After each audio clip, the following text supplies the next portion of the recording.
लेकिन जहां तक मैं ये कहूंगा कि भाई साहब, अगर आप ये कह रहे हैं कि यहाँ रिजल्टमेंट 370 को लेके नहीं है, 35A को लेके नहीं है, तो आप देखिए अभी तक आपने 4G को रिस्टोर नहीं किया। आपको डर कितना है? आपको डर कितना है? आपको भय कितना है? आप आइए, मैं कहता हूँ मोदी साहब को मैं चैलेंज करता हूँ, आइए इलेक्शन लड़िए। अगर मोदी साहब की जमानत आए मोदी साहब लड़े मेरे मुकाबले में इलेक्शन, मैं जमानत अगर जब्त मोदी साहब की हो जाए रियासत जम्मू कश्मीर में, सियासत छोड़ दूं। कहना देना चाहता हूँ, चैलेंज करता हूँ मोदी साहब को, अमित शाह जी को, यहाँ के हमारे जो पीएमओ साहब हैं, आइए लड़िए इलेक्शन। अगर आपकी जमानतें जब्त जम्मू वाले लोगों ने की, जम्मू कश्मीर में के लोगों ने नहीं की, नौजवानों ने नहीं की, तो मैं सियासत छोड़ दूं। पहले कुछ भी होता था तो कश्मीर में पत्थरबाजी हो जाती थी। इतना बड़ा धारा 370 हटा, एक भी पत्थर नहीं लगा, एक भी कोई कत्ल नहीं हुआ, एक भी कोई जान नहीं गई। तो इसी तरह आप ये कहते हैं कि 370 को लेके वहां पथराव होगा। 370 को लेके तो कभी पथराव नहीं हुआ। 370 को लेके तो कभी उन्होंने हड़ताल नहीं की, स्ट्राइक नहीं की कि उन्होंने दावे की थे कि अगर धारा 370 हटेगा तो ये हो जाएगा वो। आपने हमें पीएसए लगाया, डिटेन किया, हमारा कॉन्स्टिट्यूशन जो आयन जो हमें दिया था उसको तोड़ दिया आपने, गैर कानूनी, गैर अखलाकी, गैर आईनी आपने काम किया। लेकिन फिर भी हम जो हैं हम उसी इलाके पे खड़े हैं। लेकिन कुछ लोग तो इस रास्ते में नहीं है। मुझे लगता है धारा 370 को लेकर तो कहीं विवाद नहीं है, वो तो लोगों ने एक्सेप्ट कर लिया है। बात यह है कि उसके बाद जो वादे किए गए थे कि डेवलपमेंट होगी, विकास होगा, वो कुछ नहीं हुआ। हमें तो अपने ने लूटा, गैरों में कहा दम था, हमारी कश्ती डूबी वहां जहां पानी कम था। शेर को आगे बढ़ाते हुए कि तू इधर उधर की बात न कर, ये बता काफिला क्यों लूटा, हमें रह जनू से गरज नहीं, तेरी रहबरी का सवाल।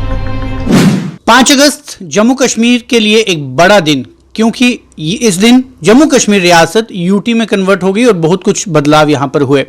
हालांकि भाजपा की, जिस तरह से मैं बार बार बोलता हूँ कि भाजपा इस पक्ष को लेकर ये बार बार दावे करती है कि हमने 5 अगस्त 2019 से 5 अगस्त 2020 तक काफ़ी कुछ पाया है, लेकिन खोया क्या है वो बीजेपी नहीं बताती, जिसके लिए हमें विपक्ष के पास आना पड़ता है।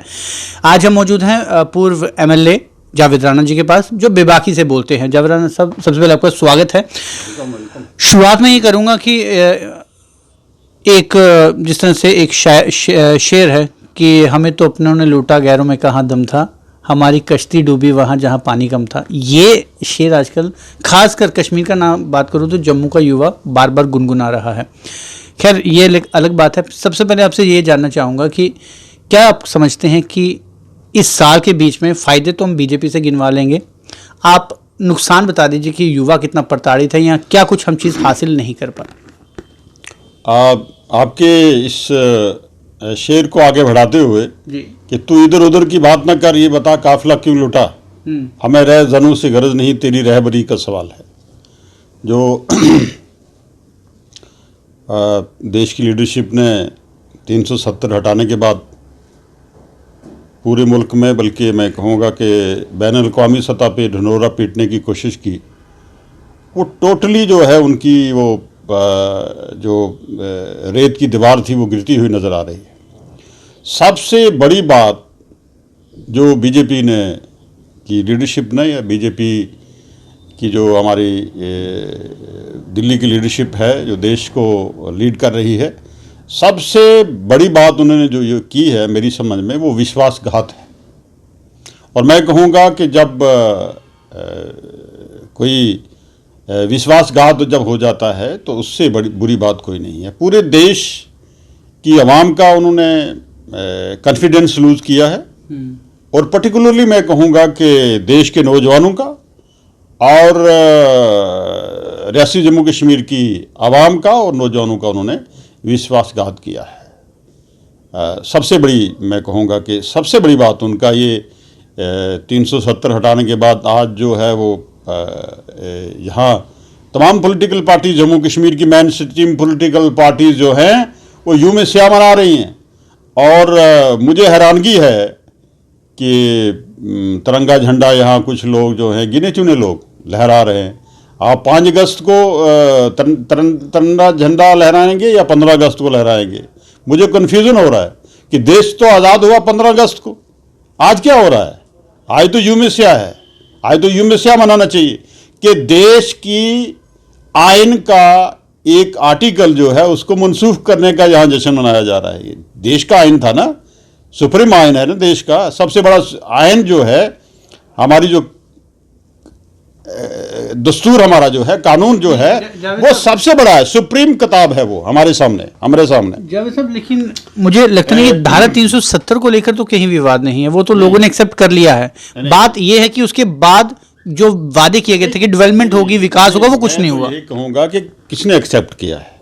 किसी ने एक्सेप्ट नहीं किया है। देखिए, अगर आप एक्सेप्टेंस की बात आती तो आज तो पूरा दिल्ली जो है, पूरी दिल्ली की लीडरशिप ने यह कहा था कि हम पूरी रियासत में जश्न मनाएंगे, तो जश्न मनाया जा रहा है। आपने कर्फ्यू लगा के, आपने पूरी स्टेट को जरगमलाल बना के और तिरंगा झंडा लहरा रहे हैं। पहले कुछ भी होता था तो कश्मीर में पत्थरबाजी हो जाती थी। इतना बड़ा धारा 370 हटा, एक भी पत्थर नहीं लगा, एक भी कोई कत्ल नहीं हुआ, एक भी कोई जान नहीं गई, तो इसी तरह एक्सेप्टेंस और क्या चाहिए? ये बड़ा अच्छा आपने सवाल किया। जरा आप धीरे से और जरा तसल्ली से मेरा ये जवाब सुने। बिल्कुल। आपने हर बार ये कहा कि जब भी यहाँ पोलिंग हुई, आपने कहा नेशनल कॉन्फ्रेंस थोड़े से सेगमेंट को रिप्रेजेंट करती है, 2%, 4%, 5%।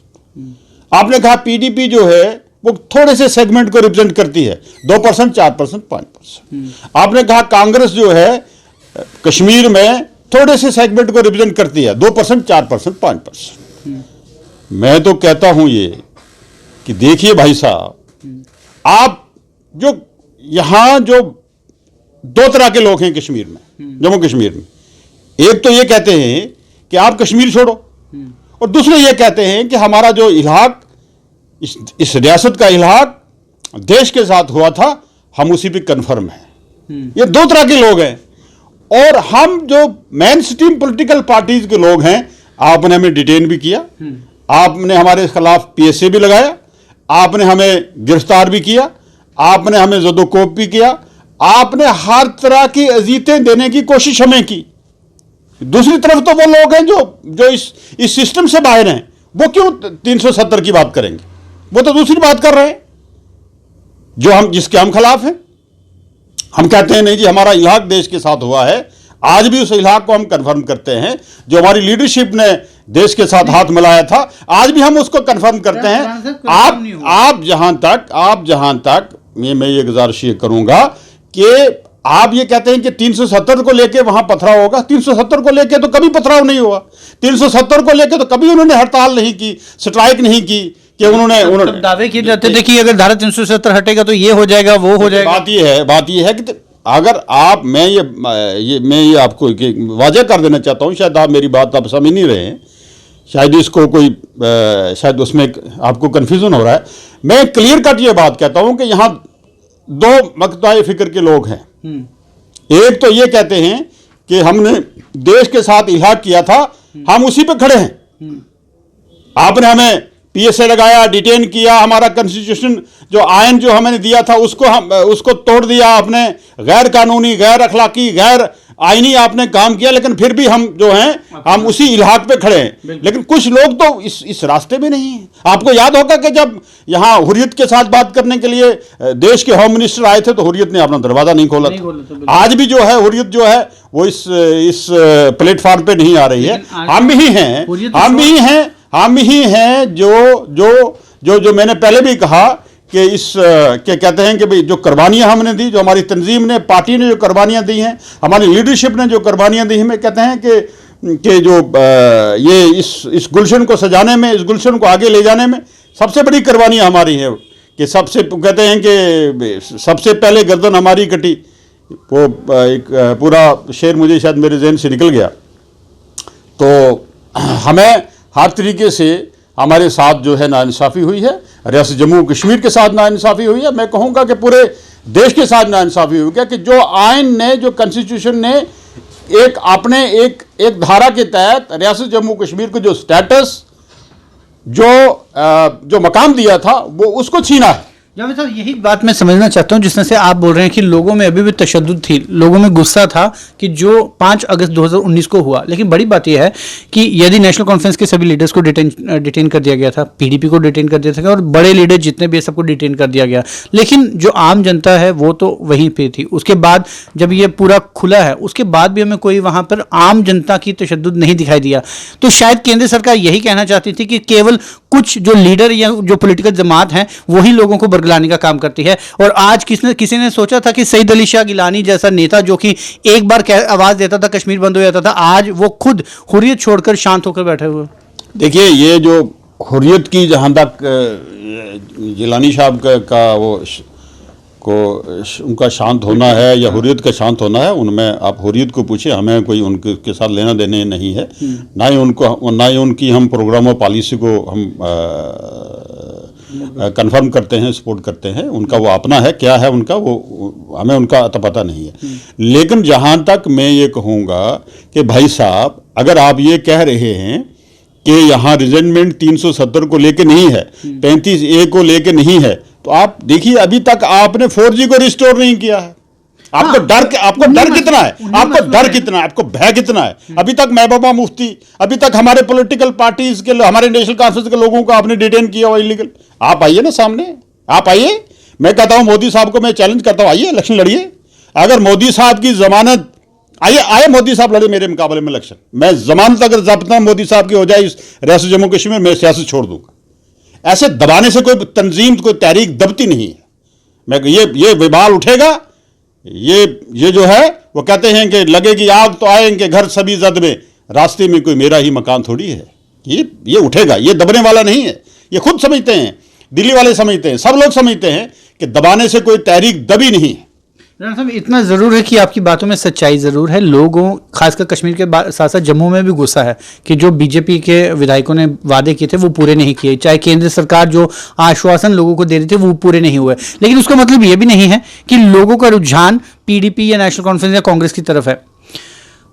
सिर्फ पब्लिक ये गुस्सा, रिजेंटमेंट शो कर रही है कि ठीक आप ही हैं केंद्र सरकार, लेकिन इस समय हमें मौजूदा समय में जो चीज़ें चाहिए वो हमें दी नहीं जा रही। तो ऐसे में आप किस तरह से दावा करेंगे कि यदि आज चुनाव होगा तो नेशनल कॉन्फ्रेंस जो है वो आगे बढ़ सकती है? मैं चैलेंज करता हूँ मोदी साहब को, कहूँगा इस कोरोना में ये जो वबा फैली है, जिससे हम तमाम जो है एक परेशानी के आलम में है पूरी दुनिया और देश और रियासत, आइए कराए इलेक्शन। मोदी साहब कराए इलेक्शन। अगर अखलाकी जरूरत है मोदी साहब में, करवाए इलेक्शन। अच्छा, जावेद, आप डिलिमिटेशन करवाए जा रहे हैं, आप देख रहे हैं कहां से हमारी सीट बनेगी, कैसे हम लोगों को डिटेन करेंगे, कैसे हम रेड लोगों पे करवाएंगे, कैसे हमें डराया जाता है, कैसे आपकी पार्टी जो आपने बनाई, कैसे उन लोगों के घरों को आपने एजेंसियां इस्तेमाल की और आपने एजेंसियां इस्तेमाल करके उनको कहा कि आप या तो आप जेल के लिए तैयार हो जाएं या आप अपनी पार्टी बनाएं और हमारे साथ आइए। क्या बात कर रहे हैं आप? यहां हमें भी डराने की, धमकाने की बात की जा रही है। तो मैं ये वाजे कर देना चाहता हूं, मैं कहना देना चाहता हूं, चैलेंज करता हूं मोदी साहब को, अमित शाह जी को, यहां के हमारे जो पीएमओ साहब हैं, आइए लड़िए इलेक्शन। अगर आपकी जमानतें जब्त ना जम्मू वाले लोगों ने की, जम्मू कश्मीर में के लोगों ने नहीं की, नौजवानों ने नहीं की, तो मैं सियासत छोड़ दूं। लेकिन जावेद साहब, इस समय बीजेपी ने बेशक, यदि जिस तरह से पॉलिटिकल पार्टीज का ये आरोप है कि उन्हें डिटेन किया जा रहा है, उन्हें दबाया जा रहा है, लेकिन आरोप तो ये भी है कि अपने टाइम पर जब यहाँ पर जो सरकारें रहती थी जम्मू कश्मीर में, उन्हें हमेशा से कश्मीर केंद्रित कहा जाता था, चाहे नेशनल कॉन्फ्रेंस हो, चाहे कांग्रेस हो, चाहे पीडीपी की जमात आती हो। 1990 के दशक में जो कश्मीरी समुदाय के साथ हुआ, आज तक उन्हें याद किया जाता है। आज फारूक अब्दुल्ला साहब ये बयान देते हैं कि उस मामले में पूरी जांच होनी चाहिए, लेकिन जब अपनी सरकारें थी तब क्यों नहीं हुई जांच, आज क्यों याद रखें? देखिए, बात यह है कि नेशनल कॉन्फ्रेंस की जो कुर्बानियां हैं इस रियासत को आगे ले जाने में, रियासत के तीनों खित्ते जो थे हमारे, लद्दाख, हमारा कश्मीर, हमारा जम्मू के लोग, ये आवाज़ उठती रही कि हमारे साथ जितनी भी सरकारें नहीं हैं, हमारे साथ इंसाफ नहीं हुआ। मैं ये कहूँगा कि आप गिनती करें, इंसाफ अगर नहीं हुआ तो हम कहेंगे कि अरसवाइल डोडा और पुंछ जोशी के साथ इंसाफ नहीं हुआ। जम्मू को तो अपना हिस्सा पूरा मिलता रहा। आप जम्मू को आप मैंने पहले भी सरकार कश्मीर के बिना नहीं बन पाती। नहीं, मेरे सुनिए, वो अलग बात है। जब टोल लग रहा है तो टोल की अथॉरिटीज ये कह रही हैं कि नेशनल हाईवे में जम्मू का एरिया ज्यादा है, इसलिए टोल जम्मू में ज्यादा लगेंगे, कश्मीर में नहीं लगेंगे। मेरी बात ये है, जहां तक टोल का का कजिया है जी। वो भी जम्मू को लूटने की एक बात है कि जम्मू में एक टोल्स का आपने शहर बना दिया है, हर जगह टोल्स आपने लगा दिए, वो भी ज्यादती है जम्मू के लोगों के साथ। और मैं उन बीजेपी के जो हमारे दोस्त हैं जो ये कहते थे हम यहाँ ही है ना, असी इतने ही बैठे थे जम्मू के साथ असी नानसाफी नहीं होने देंगे, वो की हो रहा है। मैं ये कहता हूं कि आपने यूटी बना दी कश्मीर, जम्मू, लद्दाख वगैरह को, हम इसके जम्मू कश्मीर स्टेट को तोड़ने के हक में नहीं थे। अगर आप जम्मू को स्टेट दे देते तो हम कहते जम्मू के लोगों को इंसाफ दिया है। आपने जम्मू के लोगों को दिया क्या है? आपने डोमिसाइल दे दिया, आपने बाहर के लोगों को यहां इंटर कर दिया, आपने 15 साल 10 साल का क्राइटेरिया बना के आपने इंटर कर दिया और लोग जो हैं वो डोमिसाइल सर्टिफिकेट बना रहे हैं। आप उस पे कोई कंट्रोल नहीं है। आपने जम्मू के साथ नाइंसाफी की। और यहाँ के गवर्नर साहब का, मलक साहब का जो आपने, ये अलग बात है कि वो सच कम और झूठ ज़्यादा बोलते थे, लेकिन आपने उनकी एक स्टेटमेंट सुनी होगी कि प्राइवेट चैनल के साथ बात कर रहे थे कि कोई जेके बैंक्स के सिलसिले में कि जम्मू के लोग ज़्यादा लग रहे थे और आपने उस लिस्ट को ख़त्म कर दिया। मैं जम्मू के नौजवानों को ये कहूँगा, जम्मू के मैं जो जी शोहर सीनियर सिटीजन हैं उनको ये कहूँगा कि आपके साथ, हमारे सबके साथ नाइंसाफ़ी हो रही है। और देखिए सबसे बड़ी बात ये है कि आज बीजेपी का टोटल फेलियर है। ये मंदिर मस्जिद की सियासत कर रहे हैं, ये हिंदू मुसलमान की सियासत कर रहे हैं। आज देखिए इनको पूरा टाइट करवा दिया है इस महान देश को। आपका तमाम पड़ोसी जो हैं, आपके पाकिस्तान आपके खिलाफ है, बांग्लादेश आपके खिलाफ है, नेपाल आपके खिलाफ है, चाइना आपके खिलाफ है, आप कहां जाएंगे? आज तक लोगों का ये रहा है गिला, लोगों की शिकायत रही है कि यहां कांग्रेस ने कुछ नहीं किया, यहां दूसरी पार्टीज ने कुछ नहीं किया। लेकिन मैं कहूंगा कि अगर हमारे आपने इस देश का दायरा कितना कम कर दिया है, ये जो है ये इसका पूरा सेहरा जो है वो जो दिल्ली की सरकार है उस पर जाता है, जो उसने ये पूरा हमारा बैनुल-अक़वामी सतह पे देश की छवि को खराब किया है, बैनुल-अक़वामी सतह पे देश की छवि को खराब किया है। तो लिहाजा मेरा ये कहना, कुल मिला के मैं ये कहूँगा कि देश के नौजवानों का विश्वासघात किया है, स्टेट के नौजवानों का विश्वासघात किया और पूरी स्टेट का विश्वासघात किया। क्या स्टेट को तो आपने तोड़ ही दिया।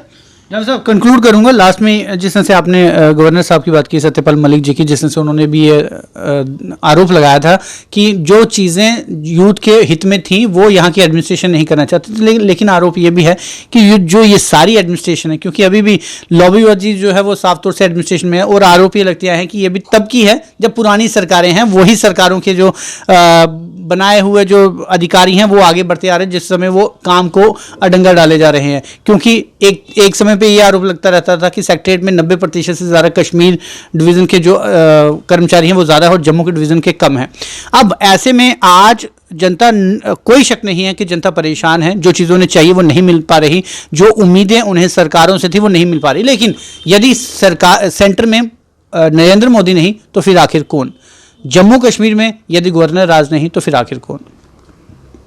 यहाँ देखिए, कोई भी पॉलिटिकल पार्टी जो है वो बेहतर होती है जो गवर्नर रूल है या राष्ट्रीय रूल से बेहतर होती है। हम ये कहते हैं कि यहाँ कोई भी किसी भी तंजीम की यहाँ हुकूमत हो, पॉलिटिकल लोगों की हुकूमत हो तो वो बेहतर होती है। आज देख लीजिए गवर्नर्स के जो हमारे लेफ्टिनेंट गवर्नर साहब के जो एडवाइज़र्स हैं वो तो मतलब डिफरेंट डिपार्टमेंट से रिटायरमेंट के बाद वो उन्होंने ये काम संभाला है। उनका टोटली कोई कंट्रोल नहीं है अपने अपने डिपार्टमेंट्स के ऊपर, टोटली उनकी कोई फुटिंग नहीं है। मुझे बताइए यहाँ के जो एडवाइजर्स हैं, आप नाम बताइए ना। यहाँ मैं 1-2 एडवाइजर के नाम जानता हूँ, किसी का नाम नहीं। एज ए लेजिस्लेटर 20 साल में लेजिस्लेटर रहा हूँ, किसी को पता ही नहीं है। आप देखिए पुंछ तिजोरी पूरा नेग्लेक्टेड है, आपका देखिए आरसवेल डोडा पूरा नेग्लेक्टेड है। आपने जम्मू से किसी आदमी को नहीं लिया है, आपने कश्मीर से किसी आदमी को नहीं लिया है।